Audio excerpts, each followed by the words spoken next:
Before we jump into this episode, I want to invite you to join our community to help you become a better steward, scale to billions, and ultimately give more or all of it away. All I want you to do is to click the subscribe button right now. I love your support.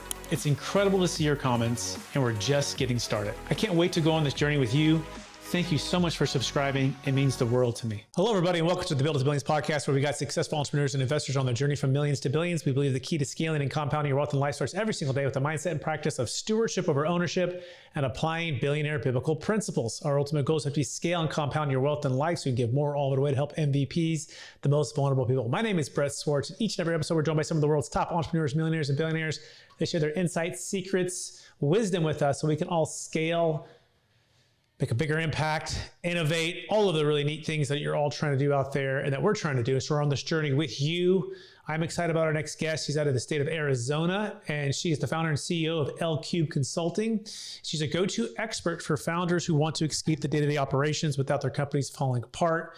She helps 15 million plus founders transform from reactive firefighters into strategic leaders by building self-reliant executive teams and so much more. She's the #1 best-selling author of Future-Proofing Cubed. Please welcome to the show with me, Lisa Levy. Lisa, how are we doing? Brett, I'm great. I'm so excited to be here today. Let's do this. I'm grateful for you to be here as well. And for our listeners to get to know you for the first time, would you give us just a little bit more about your story and your current focus? Absolutely. My story began as a director inside of a growing and emerging company that was supposed to be my dream job. I was building a project management practice. I was doing all of the things I ever wanted to do, and I hated every single minute of it. And in a moment that I would love to call inspiration, but is more accurately described as a full-on adult temper tantrum, I said, I am out of here. I cannot do this. I will not do this. And I set on the path to create L Cubed. I had no idea I was going to become an entrepreneur. In fact, I thought I was so incredibly risk averse that this would be the dumbest thing any human being could ever want to do. That was 16 years ago. And I'm here making the impact that I wanted to make because I believe that founders and people who are building businesses need support from outsiders with a perspective that challenges their thinking so that they can build the best thing that they want it to be. And whether that's the business, their future, the impact that they're making with that business for their clients, customers, and people they serve. I don't really care what that is as long as they're passionate about it. Amazing. By the way, if you want to learn more about Lisa, you can go to lcubeconsulting.com, lcubeconsulting.com, align your people, processes, and technology. I love the origin story. Let's dive into the topic today, which is cost of poor succession plan.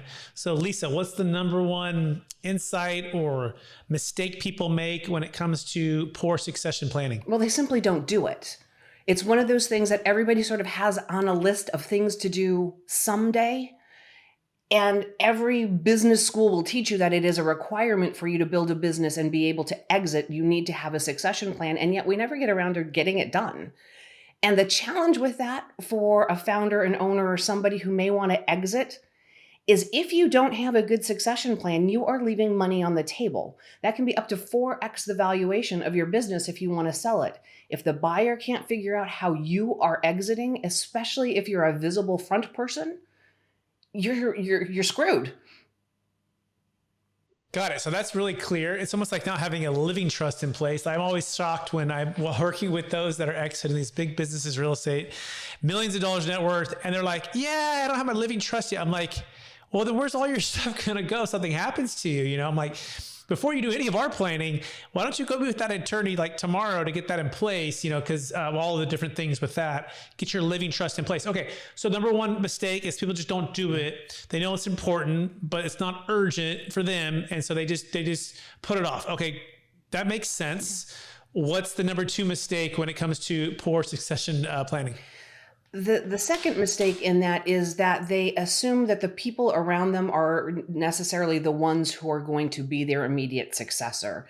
And the challenge with that, let's think about it for a minute. I started my business with 3 people, and we were all incredibly invigorated. We built this business. We are in it together. We are 5 years in the journey, 10 years in the journey. So if you like this little short clip of the interview I just did, click over here to watch the full interview. And please don't forget to subscribe. Thanks so much, everybody.